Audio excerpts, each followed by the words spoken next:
आवाज और करने, आवाज और।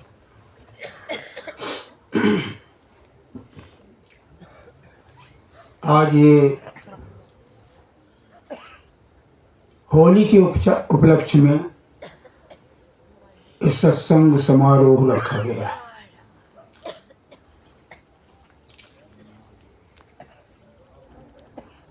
और ये सत्संग समारोह जब जब भी होते हैं परमात्मा की कृपा से होते, दया से होते। और ये सत्संग समारोह बहुत दुर्लभ अवसर है जो हमें सबको ये सुलभ हो रहा है, क्योंकि श्री रामचरितमानस से पता चलता है। गोस्वामी तुलसीदास जी कह रहे हैं, सत्संगत दुर्लभ संसारा अनिमिष दंड भर एक हुमारा। कहते हैं संसार में अगर कोई चीज दुर्लभ है तो मात्र सत्संग दुर्लभ है। सत्संग की महिमा बहुत बेअंत है। सत्संग के लिए तो साजोबाई अपनी वाणी में कहती हैं, छिन शब्द का प्रयोग किया है। छिन, जैसे हम लोग कह देते हैं कितनी देर आओगे, तो कह देते हैं छिन में आया। छिन छिन छिन का मतलब है बिल्कुल थोड़ा सा समय। इस थोड़े से समय की बहुत बड़ी कीमत है सत्संग में अगर गुजर जाए। साजोबाई कह रही हैं, साध संग छिन एक को पुण्य न बरनो जाय, रति उपजय हरि नाम सो सबही पापी बिलाय। कहते हैं थोड़ी देर के लिए अगर सत्संग मिल जाए तो करोड़ों पाप जल के खाक हो जाते हैं। और सभी धर्मों के महापुरुषों ने सत्संग को स्वीकार किया है, माना है और प्रेरणा भी दिया है। तो ये जो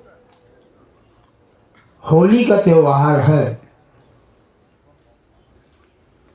और होली का ही नहीं, जितने भी त्योहार हैं, पर्व हैं, मनाए जाते हैं, तो ये एक घटना है। ये एक घटना है और ये घटना बहुत अशुभ घटना है। हमें लगता होगा कि देखिए होली का पर्व या जितने भी त्योहार आते हैं ये अशुभ घटना में बता रहे हैं, लेकिन विचार करने वाली बात है, अशुभ ही घटना नहीं, बहुत बड़ी दुर्घटना है, बहुत बड़ी दुर्घटना।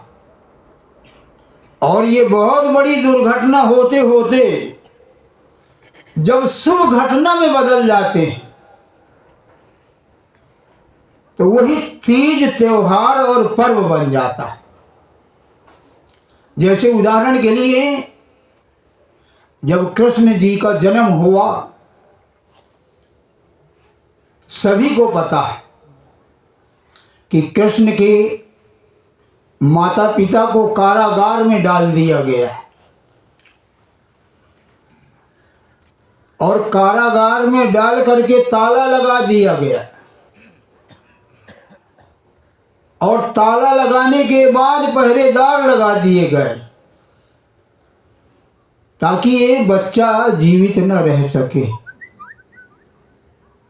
कितनी बड़ी दुर्घटना है, कितनी बड़ी अशुभ घटना है, विचार कर। लेकिन ये जब शुभ घटना में बदलने के लिए अवसर आ गया तो कृष्ण के माँ बाप की बेड़ियां टूट गईं, हथकड़ियां टूट गईं, कारागार का ताला खुल गया, पहरेदार सो गए, कृष्ण का जन्म हो गया, जमुना के उस पार पहुंचा दिया गया। ये कितनी बड़ी दुर्घटना होने वाली थी, लेकिन शुभ घटना में बदल गया। और जब शुभ घटना में बदल गया, उसी दिन से जन्माष्टमी का त्योहार मनाने जाने लगा। और यही बात है रामचंद्र के लिए भी है। दशरथ के संतान होने की सारे प्रयास विफल हो रहे थे, चौथापन आ गया, आशा की किरण टूट गई। लेकिन सिंगी ऋषि की दया से, उसके प्रसाद के प्रताप से, उनकी तपस्या के प्रताप से, उनके मंत्र जाप के प्रताप से आखिर राजा दशरथ को चौथेपन में पुत्र रत्न की प्राप्ति हुई। जहाँ की अशुभ संतान की आशा ही खत्म हो गई थी, ये भी घटना शुभ घटना में बदल गई। और उसी दिन से चैत्र राम नवमी मनाने जाने लगा। इसी तरह जब राम और रावण का युद्ध छिड़ा हुआ था, उस समय रावण को मारना इतना आसान नहीं था। राम 30 बाण इकट्ठे छोड़ देते थे और रावण के 10 सिर और 20 भुजा कट जाती थी, लेकिन इधर कटते देर नहीं लगती थी और इधर रावण फिर ज्यों का त्यों खड़ा हो जाता था। कारण ये था कि उसकी नाभि में अमृत था। मारना बहुत कठिन था और राम की जान खतरे में थी। कितनी बड़ी अशुभ घटना होने वाली थी, लेकिन ये अशुभ घटना विभीषण के द्वारा खत्म हो गई। विभीषण ने बताया कि रावण के नाभि में अमृत है और इसके लिए आपको 31 बाण छोड़ना होगा। जब 31 बाण छोड़ा गया तो एक नाभि में लगा अमृत सूख गया और रावण का शरीर धाराशायी हो गया। उसी दिन से ये त्योहार में बदल गया, दशहरा मनाने जाने लगा, खुशियां मनाने जाने लगी। इसी तरह दीपावली भी सभी को पता है कि भगवान राम जब लंका के युद्ध में विजय प्राप्त करके आए और 14 वर्ष वनवास गुजार करके जब आए तो उनको दीप प्रज्वलित करके सम्मान किया गया। उसी दिन से वो त्योहार बन गया और उसी दिन बुद्ध भगवान को, परमात्मा को ज्योति के रूप में परमात्मा के दर्शन हुए थे। वो भी एक संयोग ऐसा बन गया है। तो इसी तरह ये होली का त्योहार, दीपावली का त्योहार भी बन गया। इसी तरह ये जो होली है, होली भी इसी तरह है। बहुत बड़ा अशुभ घटना ही नहीं, बहुत बड़ी दुर्घटना होने जा रही थी। सभी को पता है। होली के बारे में एक कश्यप ऋषि थे। कश्यप ऋषि जंगल में तपस्या कर रहे थे। काफी दिन बाद तपस्या करके वो जब मन उनका बना तो गांव पहुंचे और उस गांव में एक लड़की को देखा। लड़की को देख करके उनका मन बन गया शादी करने के लिए। तो उन्होंने उस लड़की से भी कह दिया, लड़की के माँ बाप से भी कह दिया। लड़की भी राजी हो गई और माँ बाप भी राजी हो गए।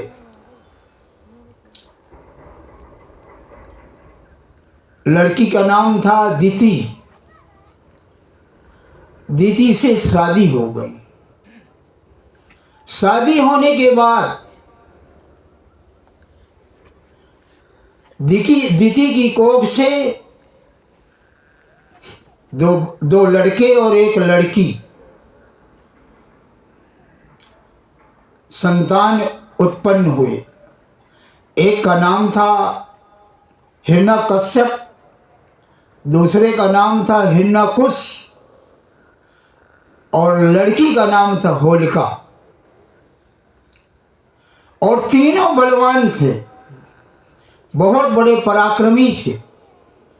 इतने पराक्रमी थे हिरण्यकश्यप, हिरण्यकुश कि अपना राज कायम कर लिया। राज करने के बाद एक बार दैत्यों से और देवताओं से युद्ध छिड़ गया। उस युद्ध के दौरान 12 भगवान के माध्यम से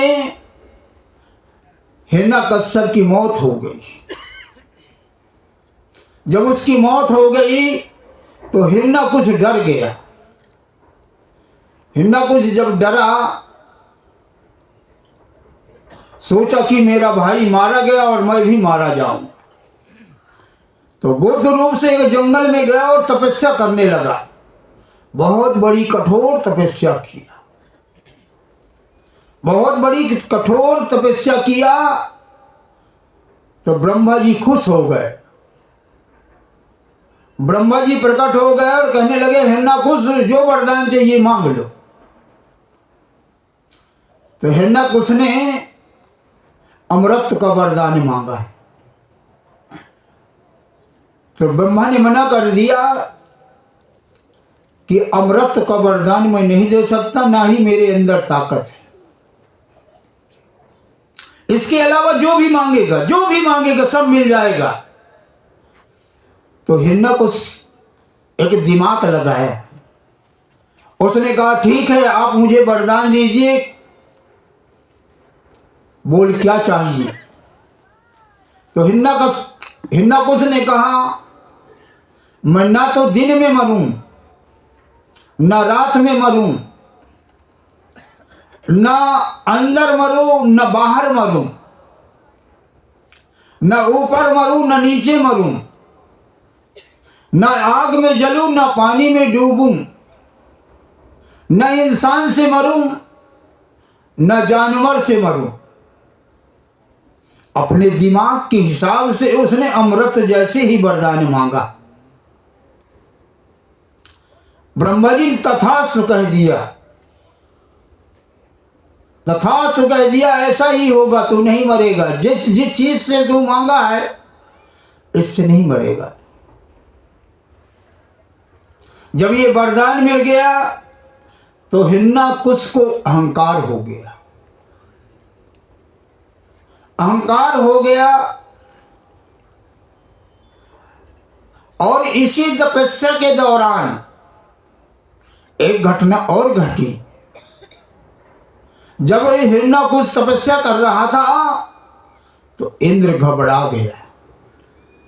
इंद्र घबरा गया कि ये ऐसा तपस्वी ऐसी तपस्या कर रहा है कि ये मेरा राज्य छीन लेगा। तो इंद्र ने आकर के हिरण्यकुश के नगर में आकर के धावा बोल दिया। धावा बोल दिया और उसकी पत्नी को लेकर के चला गया और होलिका कहीं छुप गई। जब पत्नी को उसके लेके जा रहा था तो नारद जी मिल गए। नारद जी ने कहा कि भाई इंद्र, युद्ध तो पुरुषों से होता है, इस स्त्री ने क्या बिगाड़ा है, ये तो निर्दोष है, और अगर तो इसे ले जाएगा तो ये समझ लेना कि परमात्मा के लिए बहुत बड़ा दोष है, इसे छोड़। तो इंद्र ने उसकी औरत को छोड़ दिया। छोड़ दिया और वो उसकी औरत को, और वो औरत गर्भवती थी। नारद जी उस हिरण्यकुश की औरत को अपने आश्रम ले गए और रोज सत्संग सुनाते थे, भक्ति का उपदेश देते थे। भक्ति का उपदेश देते, सत्संग सुनाते, तो उसकी आत्मा एकदम बदल गई और उसके गर्भ में जो बालक था, सत्संग सुन सुन करके वो बहुत तेजस्वी बालक बन गया। इसमें बाल में खाल निकालने की जरूरत नहीं, ऐसा होता है क्योंकि सुखदेव का उदाहरण है। सुखदेव तो अंडे में थे और शंकर जी जब कथा सुनाया था तो अंडे से वो सुआ का बच्चा सुन रहा था। और इसी तरह अभिमन्यु को भी भाई अर्जुन जब युद्ध के बारे में बता रहे थे तो 6 द्वार तक सुना, लेकिन इसके बाद उसकी मां सो गई तो 7वां दरवाजा भी भूल गए।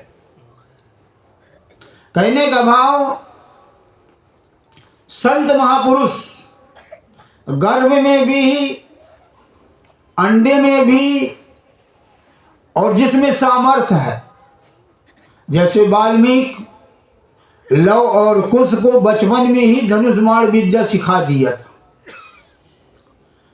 एकलव्य जो है ध्यान के द्वारा धनुष विद्या सीख लिया था।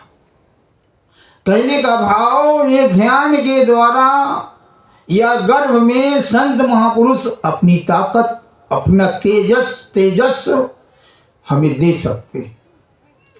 तो इसी तरह हिरण्यकुश की औरत जो गर्भवती थी, तो वो बालक को पूरा प्रभाव पड़ गया, भक्ति का बीज ही पड़ गया। और कुछ दिन के बाद वो जब बालक का जन्म हुआ तो उसमें परिपक्वता आ चुकी थी। और इधर हिरण्यकुश की तपस्या भी पूरी हो गई, वरदान लेकर के आ रहा था। तो बीच में नारद जी मिले, उनकी पत्नी को, उनके बच्चे को लेकर के आ रहे थे। सारा हाल कह सुनाया, सारा हाल बता दिया। ऐसा ऐसा इंद्र जो है इनको ले जा रहा था, मैंने इनको छुड़ाया। अब हिरण्यकुश को तो बहुत अहंकार था कि मुझे तो वरदान मिल गया है, और जा करके इंद्र के ऊपर धावा बोल दिए और पूरी इंद्र को काट मार शुरू कर दिया। इंद्र डर गया। इंद्र अपनी देवदासियों को लेकर के और वो ब्रह्मलोक चला गया, मार काट करके। और उनकी कुछ अप्सराओं को लेकर के हिरण्यकुश अपने राज की तरफ आया, ढिढोरा पिटवा दिया। आज के बाद कोई भी आदमी किसी देवता को पूजने की जरूरत नहीं है। आज के बाद मेरे नाम का जाप होना चाहिए।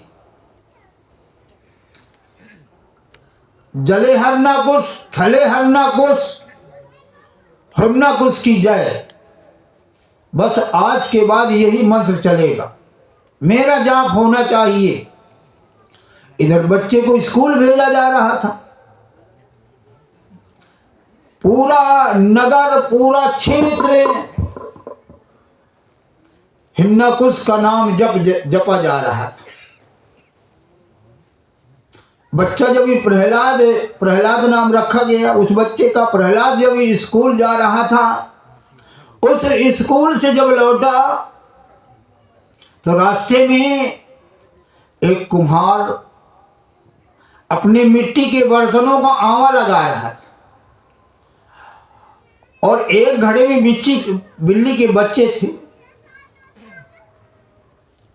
तो उन्होंने धोखे से उस आवा में लगा दिया, और जब आवा में लगा दिया और आग भी दे दिया आग भी खूब भड़क उठी। उन्हें ख्याल आ गया कि अरे हमने तो बिल्ली के बच्चे वाले घड़े को भी लगा दिया।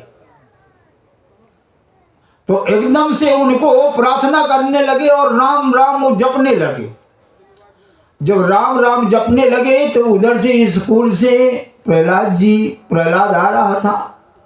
उसने कहा क्या कर रहे हो? उसने सारा बयान बताया कि हमने गलती से बिल्ली के बच्चों को भी आवा लगा दिए हैं और प्रार्थना कर रहे हैं, राम राम जप रहे हैं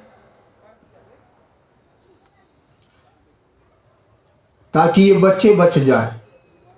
तो जो प्रार्थना होती है, नाम जपा जाता है, ये भी एक प्रार्थना है। और अगर ये सच्चे दिल से प्रार्थना होती, सच्चे दिल से प्रार्थना होती है, बहुत से भाई बहन बैठे हुए हैं जिन्होंने सच्चे दिल से गुरु का दिया हुआ नाम जपा होगा, किसी को रोशनी दिखाई दी होगी, घंटे शंख की आवाज सुनाई दी होगी, कोई ना कोई अनुभव हुआ होगा, क्योंकि सच्ची पुकार है ना। क्योंकि कहा है दिल से जो बात निकलती है असर रखती है, पर रही ताकते परवार मगर रखती। यानी दिल से कही हुई बात, दिल से कही हुई बात दिल तक पहुंचती है। दिल से कही हुई बात दिल तक पहुंचती है। इसी तरह वो जो प्रार्थना थी वहां तक पहुंच गई। और उस प्रार्थना के प्रभाव से जब सुबह आवा खोला गया तो वो घड़ा जिसमें बिल्ली के बच्चे थे बिल्कुल कच्चे थे और उसी के अंदर बच्चे किलकारियां दे रहे थे। प्रहलाद भी स्कूल आ रहा था। जब देखा कि अरे ये ना राम राम जप रहे थे, राम राम जप रहे थे, तो उसके प्रभाव से बच्चे बच गए।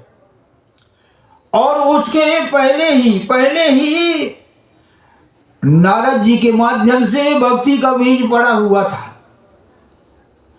और वो भक्ति का बीज जो वो कुम्हार का उदाहरण उसे मिला, तो वो पानी खाद जैसे पड़ गया, तुरंत होश आ गया, क्योंकि वो बीज जो है पनपना शुरू कर दिया। और उसी दिन से राम राम जपना शुरू कर दिया, राम राम जपना शुरू कर दिया। हिरण्यकुश को पता चला कि ये मेरा नाम नहीं जपता है, मेरा नाम नहीं जपता है, ये तो राम राम जप रहा है। जब उसे पता चला, बहुत समझाने की कोशिश किया, लेकिन प्रहलाद जब नहीं माना तो हिरण्यकुश को बहुत क्रोध आया और जल्लादों को बुलाया, जा करके इसे पहाड़ से फेंक दीजिए। जल्लाद लेकर के गए, पहाड़ की चोटी में चढ़ करके, और प्रहलाद को जब फेंका तो वो जो नाम था, वो जो परमात्मा था, उसकी ताकत से प्रहलाद जो है उस पहाड़ में जैसे हवा में उड़ करके नीचे धीरे धीरे एकदम आकर के धरती में खड़ा हो गया। जब नहीं मरा हिरण्यकुश को पता चला तो उसने कहा इसको हाथ पैर बांध करके और समुद्र में डाल दीजिए, मौत इसकी अपने आप हो जाएगी। तो इसी तरह हाथ पैर बांध करके और समुद्र में जब फेंका गया, उस नाम की ताकत से महामंत्र मण विषम ब्याल के मेटत कठिन कुंवक भाल की, उस नाम की ताकत से एक बार नीचे गया और बगैर रस्सी के ऊपर आ गया और रेत में आकर के चल दिया। हिरण्यकुश को पता चल गया, पागल हाथी से रौंदाया गया, लेकिन हाथी को शेर नजर आया और हाथी भाग खड़ा हुआ। जब एक भी उपाय नहीं चला तो उसने एक युक्ति लगाई। उसकी बहन थी होलिका, लोमस ऋषि ने उसे एक चादर दिया था। चादर के साथ वरदान दिया था कि इस चादर को ओढ़ करके अगर आग में भी बैठ जाएगी तो तेरा कुछ नहीं जलेगा, न तू जलेगी। हिरण्यकुश अपने बहन को बुलाया और कहा, देख ये मेरा नाम नहीं जपता है, सारा नगर सारा इलाका मेरा नाम जपता है। चिता बना, चिता बना, इसको गोद में लेकर के बैठ और ये जल जाएगा तो बच जाएगी, न रहेगा बांस न बजेगी बांसुरी। जब चिता बन गई, होलिका चादर ओढ़ करके उसे गोदी में ले करके बैठ गई, तो जितने भी ऋषि मुनि संत महात्माओं को पता चला कि आज बालक, भक्त बालक के ऊपर इतना बड़ा अत्याचार हो रहा है, तो उन्होंने सबने प्रार्थना किया कि अगर आज बालक मर रहा है तो आज के बाद तेरी भक्ति नहीं करेंगे और ना ही तेरे को मानेंगे, हम फेंक देंगे जितना दंड कमंडल माला तिलक छापा और जितनी भी तपस्या है। सबकी यही पुकार थी। जब हो चिता जलाई गई, चिता में लेकर के बैठ गई होलिका, तो उन देवताओं की, संत ऋषि मुनियों की पुकार से और प्रहलाद के भक्ति के अंकुर के प्रताप से ऐसी हवा चली, ऐसी हवा चली, ऐसी हवा चली कि वो चादर जो है होलिका से निकल करके और प्रहलाद में लिपट गई। प्रहलाद में जब लिपट गई तो होलिका वहीं पर जल के खाक हो गई और प्रहलाद बच गया, चिता से निकल करके चल दिया। जय जयकार हो गया। जितने भी ऋषि मुनि थे खुशियां मनाने लगे, खुशियां मनाने लगे। और उसी दिन से हर साल वो जो है होलिका का पुतला बना करके जलाते थे और उससे प्रेरणा लेते थे। तो होलिका से हमें बहुत बड़ी प्रेरणा देती है हर साल। होलिका से हमें उपदेश मिलता है, होलिका से हमें निष्कपट भाव से रहने की प्रेरणा मिलती है। क्योंकि जितने भी संत महात्मा ऋषि मुनि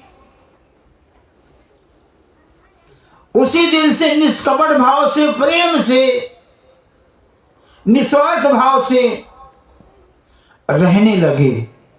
प्रेम के रंग में रंग गए, भक्ति के नशे में सब रंग गए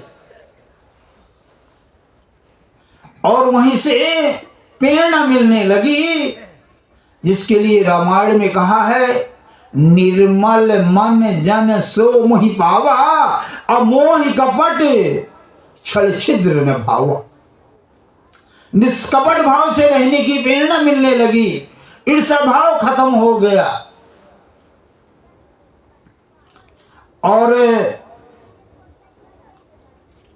उसी दिन होली का त्योहार प्रेम की प्रेरणा देता है जो परमात्मा को प्यारा है, जिसके लिए कहा है, राम ही केवल प्रेम पियारा, जान ले सो जाना निहारा। और इस्लाम धर्म वाले फकीरों ने भी कहा यही बात। खुदा कहता है, मोहब्बत मेरी इबादत है, जिसके ख्वाब की ताबीर जन्नत है। फूल है, खुशबू है, दरिया की खानी है। मोहब्बत ऐसी इबादत है, आदम और हव्वा की निशानी। गुरबाणी में भी इसे स्वीकार किया गया है, जिन प्रेम किया तिन्हीं प्रभु पायो। बाइबल में भी कहा गया है, लव इज गॉड, यानी सीधे सीधे प्रेम ही परमात्मा है। लेकिन प्रेम के रास्ते में चलने के लिए बहुत बड़ी अड़चने हैं। कोई बिरला प्रेम कर पाता है, कोई बिरला, क्योंकि प्रेम में लोक लाज सब खोना पड़ता है। जैसे उदाहरण है, एक बार क्या, हमेशा कृष्ण जी राधा की बड़ियाई किया करते थे, राधा की बड़ियाई किया करते थे। तो एक दिन उद्धव कहने लगे, क्यों भगवान, क्या रुक्मिणी कुछ नहीं है क्या? आप राधा ही राधा कहते रहते। तो कृष्ण जी चुप हो गए। 4-6 दिन के बाद एक दिन कृष्ण ने अचानक कहने लगे, मेरे पेट में बहुत बड़ा दर्द हो रहा है, मेरे पेट में दर्द हो रहा है, उद्धव कोई दवा लाओ। तो कहने लगे, कौन से डॉक्टर को बुलाएं, कौन से वैद्य को बुलाएं, कौन से हकीम को बुलाएं? तो कृष्ण ने कहा, हकीम से नहीं ठीक होगा, वैद्य से नहीं ठीक होगा, किससे ठीक होगा? कहने लगे, कोई अगर अपना चरण धो करके और चरणामृत मुझे दे दे तो मेरे पेट का दर्द ठीक हो जाएगा। अब उद्धव विचार करने लगे, जा करके रुक्मिणी के पास गए दौड़ करके और कहने लगे, कृष्ण के पेट में बहुत दर्द हो रहा है और अगर आप चरणामृत बना के दे दें तो उनका पेट का दर्द ठीक हो जाएगा। तो रुक्मिणी कहने लगे, इतना बड़ा घनघोर पाप मैं नहीं कर पाऊंगी, क्या मुझे नरकों की आग में जलना है क्या?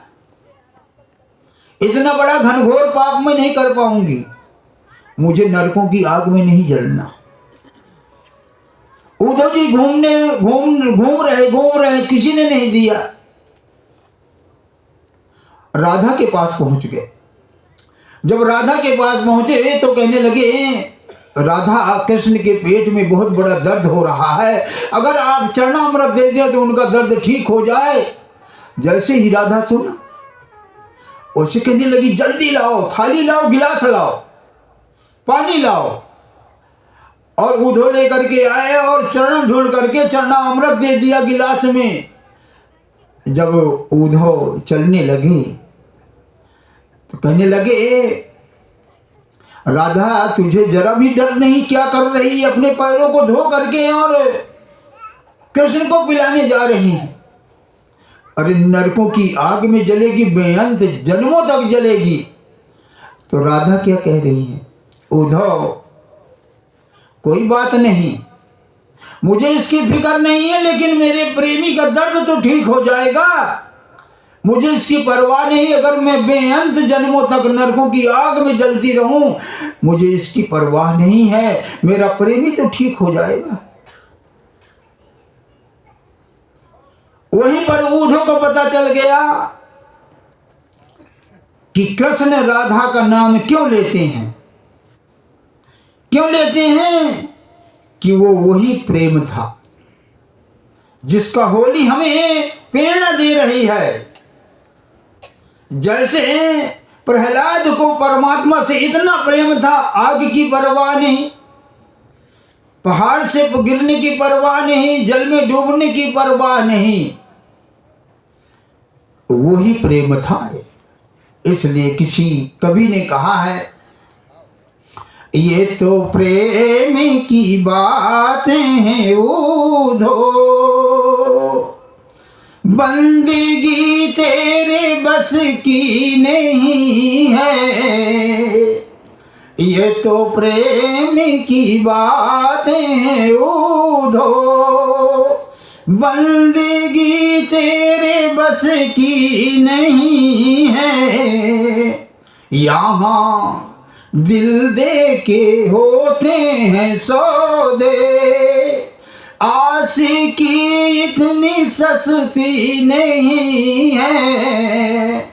ये तो प्रेम की बातें हैं उद्धव, बंदगी तेरे बस की नहीं है। तेरे प्रेमियों ने कब वक्त पूछा, तेरे द्वारे पे आने को भगवान। तेरे प्रेमियों ने कब वक्त पूछा, तेरे द्वारे पे आने को भगवान। यहाँ दम दम में होती है पूजा, सिर झुकाने की फुर्सत नहीं है। ये तो प्रेम की बातें हैं उधो, बंदगी तेरे बस की नहीं है। जिसके दिल में बसे स्वामी प्यारे, जिसके दिल में बसे स्वामी प्यारे, वो तो होते हैं इस जग में न्यारे। प्रहलाद जैसे वो तो होते हैं इस जग में न्यारे। जिनकी नजरों में सतगुरु बसे हैं, वो नजर फिर तरसती नहीं है। ये तो प्रेम की बातें हैं उधो, बंदगी तेरे बस की नहीं है। जो असल में है मस्ती में डूबे, जो असल में है मस्ती में डूबे, उनको परवाह नहीं है किसी की। प्रहलाद जैसे किसी की परवाह नहीं है। जो चढ़ती उतरती है मस्ती, वो हकीकत में मस्ती नहीं है। ये तो प्रेम की बातें हैं उधो, बंदगी तेरे बस की नहीं है। ये जब मस्ती चढ़ जाती है किसी की परवाह नहीं होती है। बहुत से उदाहरण है मीराबाई का। इस मस्ती में ये होली हमें बहुत बड़ी सीख देती है। उस दिन होली के दिन इस मस्ती के लिए कहा गया, जिस नशे के लिए कहा गया है, लेकिन इस असलियत को भूल गए। इस नशे को भूल गए, प्रेम के नशे को भूल गए, नाम के नशे को भूल गए, भक्ति के नशे को भूल गए। उस दिन इस असलियत को भूल करके लोग नशा करने लगे। कोई शराब पी रहा है, कोई गांजा पी रहा है, कोई भांग पी रहा है और बड़ा शुभ मानते हैं। आज तो होली का त्योहार है, नशा करना चाहिए। लेकिन महापुरुष ये कहते हैं ये नशा के नहीं, नशा कीजिए लेकिन ये वाला नशा नहीं है। कौन सा नशा? कौन सा नशा? प्रेम का नशा, नाम का नशा। प्रेम का नशा, नाम का नशा। और ये जो नशे होते हैं ये तो 2-4 घंटे में उतर जाते हैं। लेकिन वो नशा कीजिए। कौन सा नशा? गुरु नानक साहब कहते हैं और नशे सब झूठ हैं, उतर जात प्रभात, नाम खुमारी नानका चढ़ी रहे दिन रात। नाम का नशा, प्रेम का नशा, ये नशा, भक्ति का नशा हमें करना चाहिए। लेकिन उस दिन भांग पीते हैं और अपने को सभी जानते हैं भांग और शराब और गांजा के नशे में क्या क्या होता है, बताने की जरूरत नहीं है। उस दिन हमें, होली हमें निर्भय रहने का प्रेरणा देती है। बच्चों जैसे सरल बनाने की प्रेरणा देती है। जैसे बच्चे होते हैं, गाली भी देते हैं, पीटते भी हैं और पिट भी जाते हैं, लेकिन बच्चे कभी बैर नहीं पालते। बच्चे कभी बैर नहीं पालते हैं। लड़ गए, पिट गए, पीट भी दिया, लेकिन थोड़ी देर में फिर बोलचाल शुरू हो गई, मित्रता हो गई, क्योंकि बच्चे बैर पालते नहीं। इस बैर को हम भूल गए। बैर न कर काहू सन कोई, और राम प्रताप विश्व मत न खोई। कहते हैं ये बैर मत पालो, लेकिन हम इस असलियत को भूल गए। होली जली तो ये जो खाने वाला बैर होते हैं, इनको ले करके सिर में उतार करके उसी में डाल दे, जबकि हमें इस बैर भाव को अंदर से मिटाना चाहिए था। ये होली हमें प्रेरणा दे रही है, लेकिन इस बैर को हम होली में डालना शुरू कर दिया। कारण क्या? सत्संग नहीं मिला, विवेक नहीं हुआ, जानकारी नहीं हुई, तो वही देखा देखी सभी यही कर रहे हैं। होली हमें निरोल रहने की प्रेरणा देती है। जैसे धान में छिलका होता है, और अगर 100 ग्राम भी बीज दीजिए तो वो बगैर जमे मानेगा नहीं। लेकिन जब वो छिलके उतर जाते हैं, धान का छिलका जब उतर जाता है, और अगर कोई 10-20 कुंटल चावल को 10-20 कुंटल चावल को अगर बीज दे तो कभी नहीं उगेगा, क्योंकि निरोल हो गया, वो छिलके उतर गए।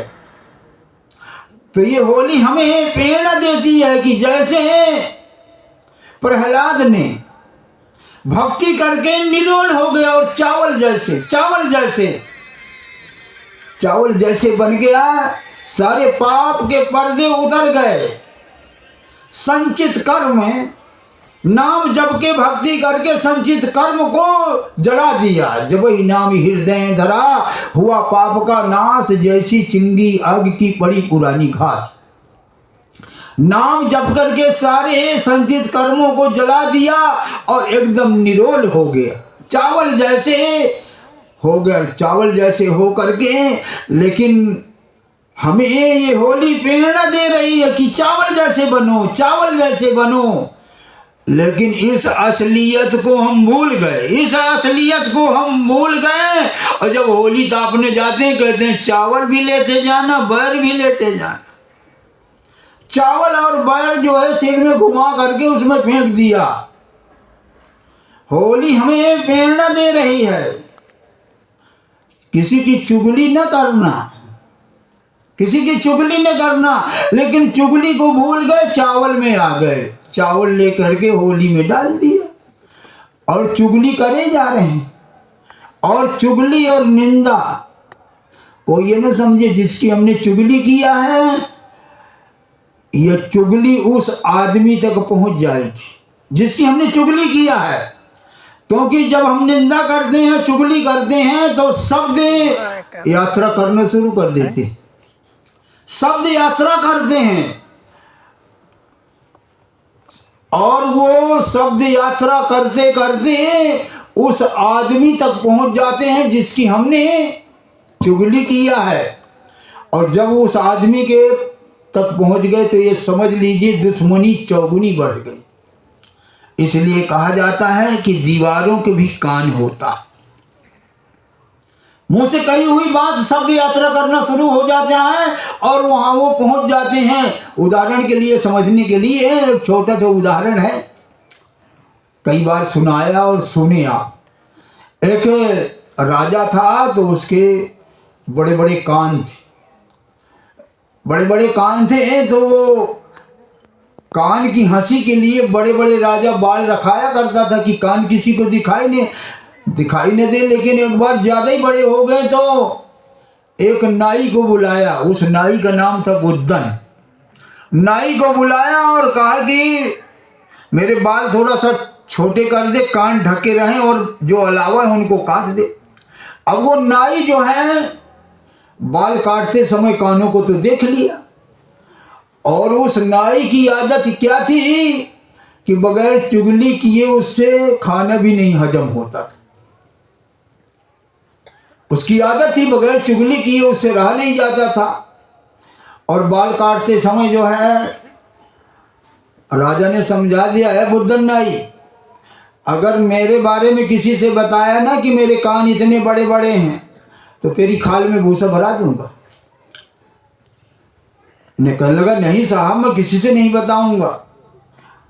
लेकिन अब उससे बाल काट करके आया, उससे रहा न जाए, किससे बताऊं? अगर किसी से बता दूंगा तो राजा तक बात पहुंच जाएगी और मेरा कत्ल हो जाएगा। तो उसकी आदत थी, तो वो गांव निकल करके आया तो एक खोखला पेड़ था, तो उसी में कह दिया, राजा के बड़े बड़े कान। इतनी बात जब कह दिया तो उसके मन में आ गया, मैंने तो चुगली कर दिया, ठीक हो गया।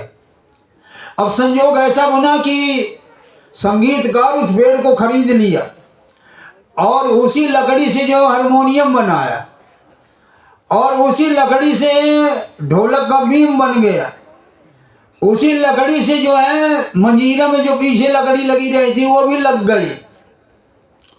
संगीतकार जब बन के तैयार हुआ, संगीतकार उसको खरीद लिया। संयोग ऐसा बना कि राजा के यहाँ एक फंक्शन हुआ तो बुला लिया कि आज जो है एक फंक्शन है, उसी में गीत वगैरह होंगे, जैसे आज भाई लोग यहाँ कर रहे थे। तो जैसे ही वो हारमोनियम बजाने वाला हारमोनियम को बजा रहा है तो उससे आवाज क्या निकल रही है, क्योंकि चुगली घुस गई ना उसमें। उस हारमोनियम से निकल रहा है, राजा के बड़े बड़े कान, राजा के बड़े बड़े कान।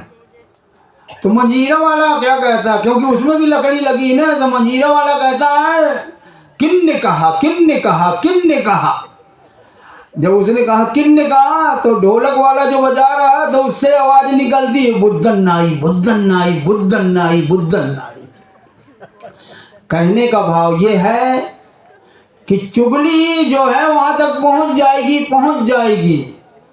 तो हमें होली चुगली ना करने की प्रेरणा देती है, निर्भय रहने की प्रेरणा देती है। होली हमें विश्वास करने की प्रेरणा देती है कि प्रहलाद जैसे विश्वास कीजिए, प्रहलाद जैसे विश्वास कीजिए कि नाम जप में, भक्ति में बाल नहीं बांका होगा, बाल नहीं बांका होगा। उपजहि राम चरण विश्वासा, अभाव निध तर नर विनय प्रयासा। जाके मन विश्वास है, सदा गुरु है संग, कोट काल करोड़ों काल निरंजन, कोट काल झकझोरिया तौ न हो चित भंग। विश्वास में वो ताकत है, विश्वास में वो ताकत है। लेकिन हमारी हालत क्या है, हमारी हालत क्या है? हमारे अंदर हम अपने विश्वास का कत्ल कर रहे हैं, हम अपने विश्वास का कत्ल कर रहे हैं। और कत्ल क्यों कर रहे हैं?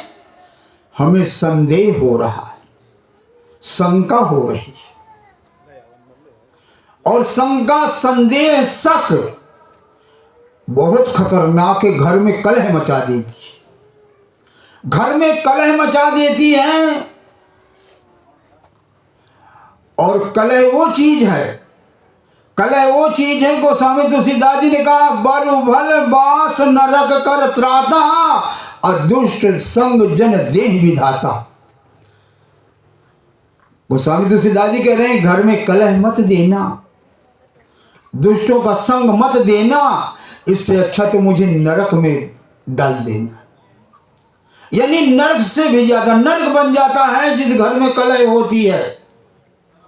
कलह वो चीज है, उदाहरण समझने के लिए, एक बार कुछ दिनों के लिए शीशा गायब हो गया, लोग भ्रमित हो गए।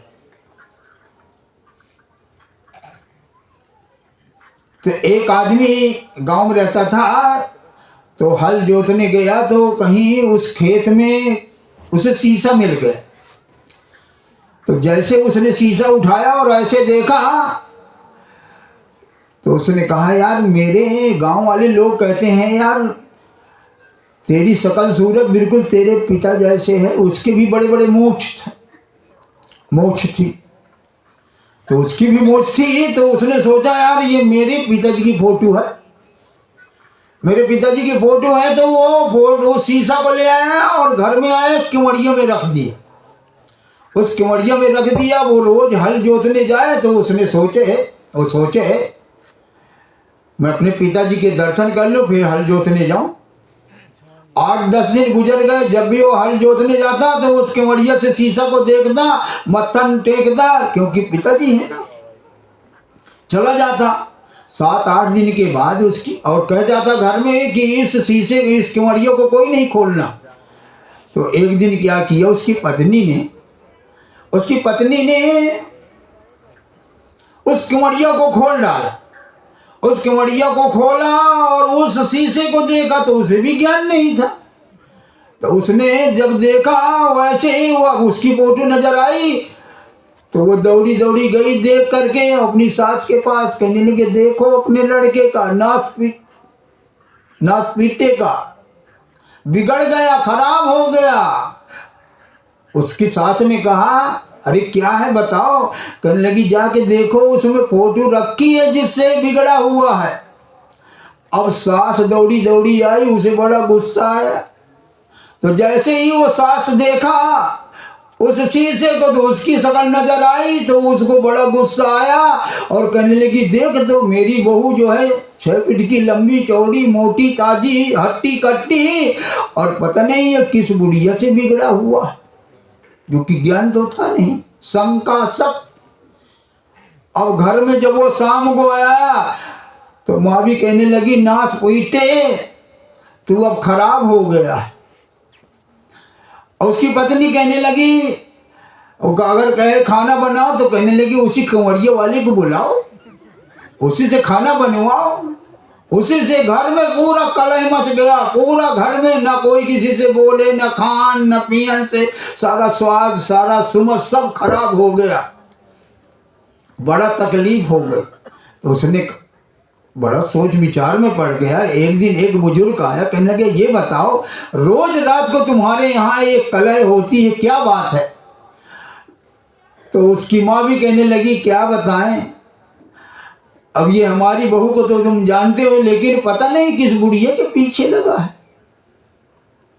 उसने कहा, जरा दिखाओ तो उसने कहा उसकी फोटो उसी में रखी है। तो निकाल करके लाई, उल्टा करके कहने लगे, ले देखो।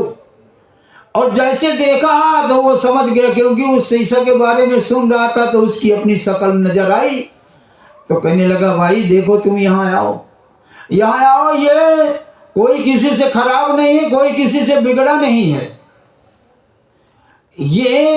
यह शीशा जैसी शक्ल लेकर के हम जाएंगे वैसी शक्ल हमारे नजर आएगी।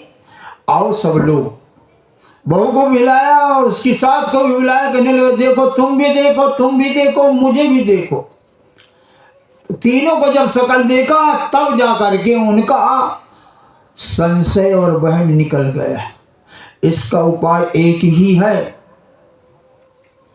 इसका उपाय एक ही है, ये वहम का, ये शक का। जब बहुकाल करियो सत्संगा तब ही हो ही संशय सब भंगा। तो आध्यात्मिकता में भी बहुत शंकाएं पैदा होती हैं, अरे राम की माँ का क्या नाम था, वो रथ कैसे चलता था, वो कैसे इतने बाण चढ़ा के चलाते थे, तमाम तरीके की शंकाएं होने लगते हैं। तो ये जो शंकाएं हैं, जो भ्रम हैं, ये मात्र वहीं खत्म होते हैं। राम सिया सुंदर करतारी असंशय बिहंगे उड़ावन हारी।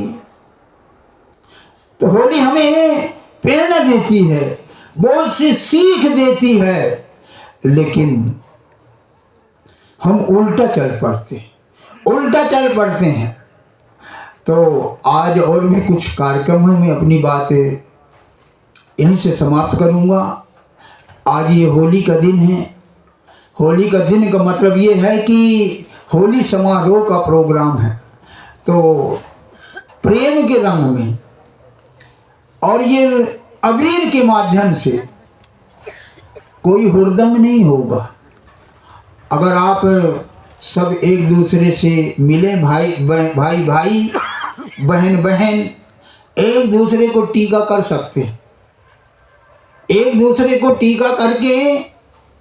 और हमें इस होली से प्रेरणा लेना चाहिए कि हमें ये होली क्या क्या सीख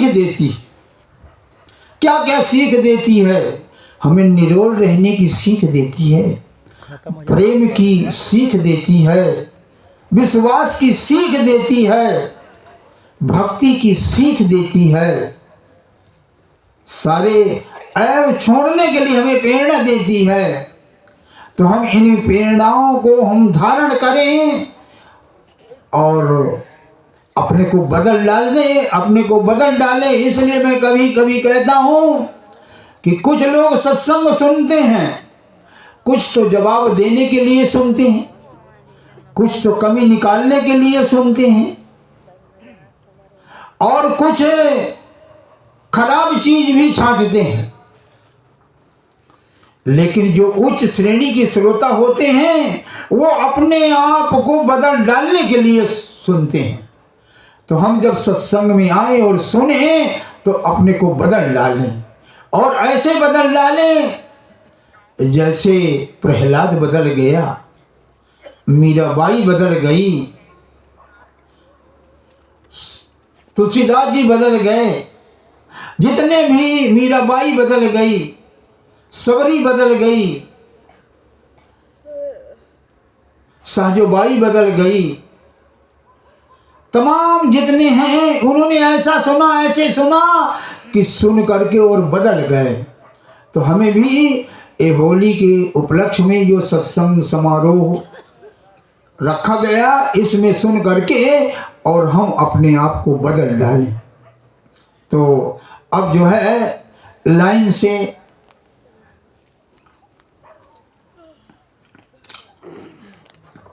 सतगुरु सदा दयाल।